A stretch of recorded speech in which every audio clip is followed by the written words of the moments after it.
मेरे गुरु अरविंद केजरीवाल जी का धन्यवाद करना चाहती हूँ, जिन्होंने मुझे इतनी बड़ी जिम्मेदारी दी और इस जिम्मेदारी के लिए मुझ पे भरोसा किया। ये सिर्फ आम आदमी पार्टी में हो सकता है, अरविंद केजरीवाल जी के नेतृत्व में हो सकता है कि एक फर्स्ट टाइम पॉलिटिशियन एक राज्य की मुख्यमंत्री बने। मैं एक सामान्य परिवार से आती हूँ।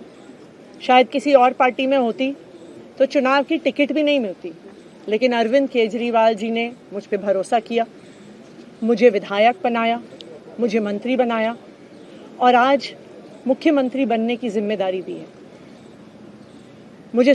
मैं खुश हूँ कि अरविंद केजरीवाल जी ने मुझ पे इतना भरोसा किया है, लेकिन जितना सुख आज मेरे मन में है, आज उससे बहुत ज़्यादा दुख भी मेरे मन में है। दुख इसलिए कि दिल्ली के लोकप्रिय मुख्यमंत्री मेरे बड़े भाई अरविंद केजरीवाल जी आज इस्तीफा दे रहे हैं।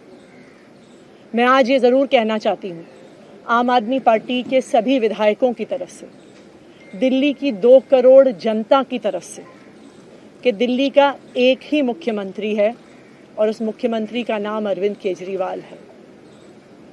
भारतीय जनता पार्टी ने पिछले 2 साल से अरविंद केजरीवाल जी को परेशान करने की, उनके खिलाफ षड्यंत्र रचने की कोई कसर नहीं छोड़ी।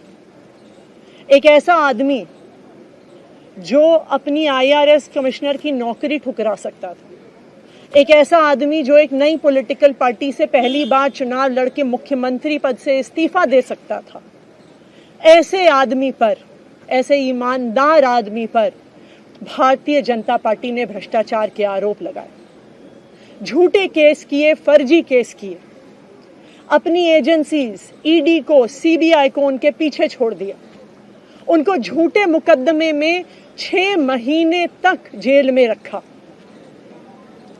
आखिरकार सुप्रीम कोर्ट ने उन्हें जमानत दी और सुप्रीम कोर्ट ने सिर्फ उनको जमानत नहीं दी, सुप्रीम कोर्ट ने केंद्र सरकार के मुंह पे तमाचा मारा, उनकी एजेंसीज के मुंह पे तमाचा मारा।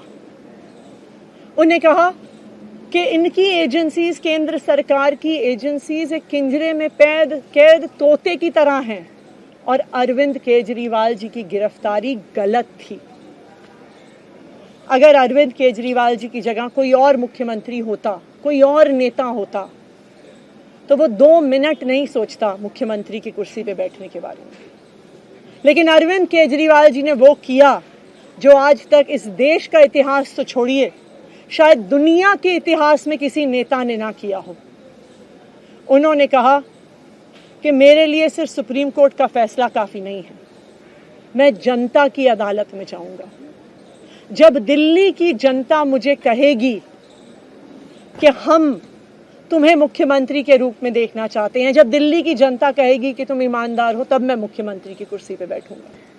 मुझे नहीं लगता कि हमें लोकतंत्र के इतिहास में ऐसा कोई त्याग का उदाहरण मिलेगा जो आज अरविंद केजरीवाल जी ने देश के सामने रखा है। दिल्ली भर में लोग बहुत दुखी हैं अरविंद केजरीवाल जी के इस्तीफे से। कल शाम मुझे एक बुजुर्ग महिला मिली, जब उन्हें खबर मिली थी कि अरविंद केजरीवाल जी ने इस्तीफा दे दिया है, वो रोने लग गई। उन्होंने कहा कि वो मेरे बेटे की तरह हैं, उसको इतना परेशान किया है, उसको इतना परेशान किया, उस पर झूठे केस लगाए।